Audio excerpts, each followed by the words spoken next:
มาเด้อทุกคนมากินแกงอันยอดผักทำกันแกงยอดผักใส่ป่า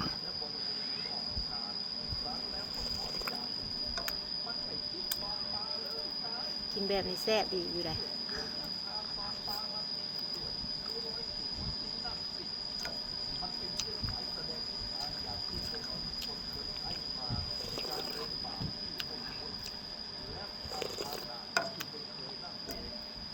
เสียงจัดจ้านห้องลอยๆ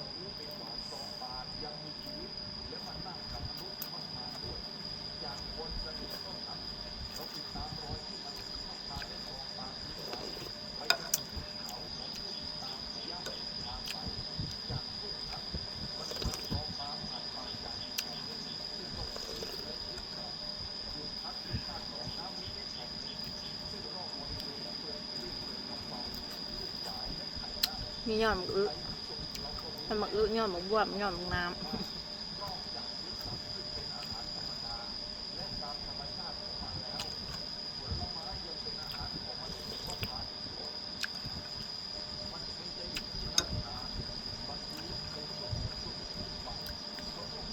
กินอาหารแบบจริงจูง่ายบุอึดเท่านั้น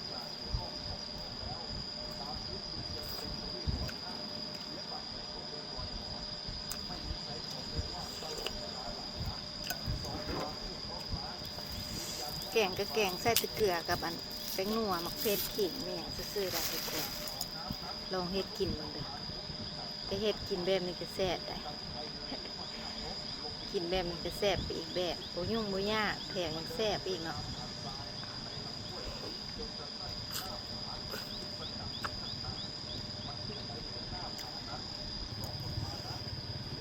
มาเด้อทุกคนมากินแกงยอดผักน้ำกัน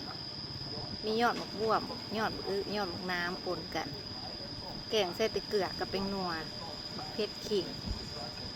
แกงแบบนี้นะแซ่บเลยไม่แก้วหันมากินง่ายๆแต่ก็แซ่บไปอีกแบบ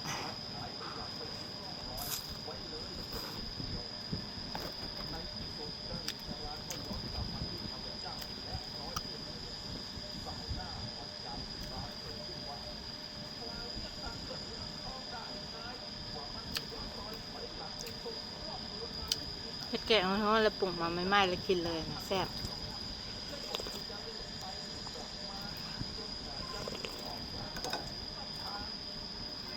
กินง่าย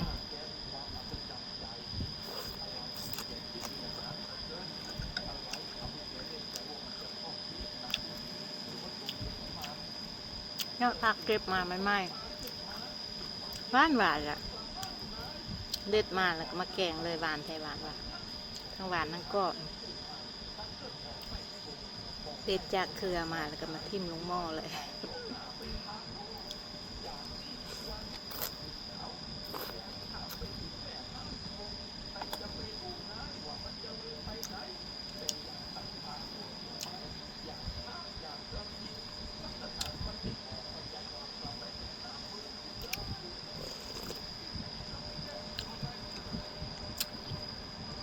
มาเด้อทุกคนมากินน้ำกันแซ่บก็แบบนี้ก็ได้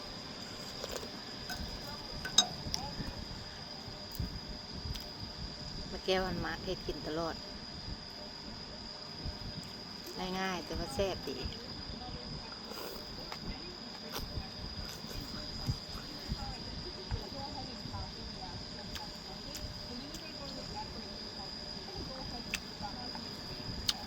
ยอดมะอึนะ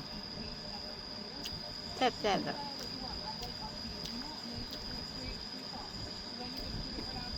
หวานๆเลยเ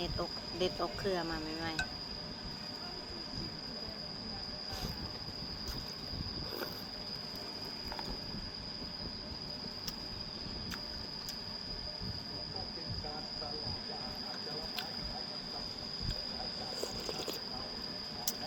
กินอยู่กองตูบอยู่สวนก็มีอย่างครัวเพิ่มอีกครัวนึงเพิ่มไปแก้วมักแป้งกินไปทางใดก็มีครัว